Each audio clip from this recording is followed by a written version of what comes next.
комета ин мусофири осмонӣ мебошад.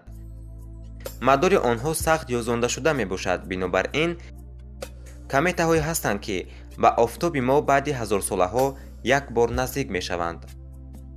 комета аз яхҳо ва сангҳо таркиб ёфтааст.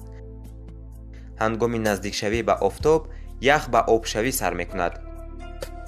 дар гирди комета абри газу чангии калон ҳосил мешавад ва ёзида шуда думи равшании дурахшонро ҳосил мекунад. агарчи ядрои яхпора 10-15 километрро ташкил диҳад ҳам,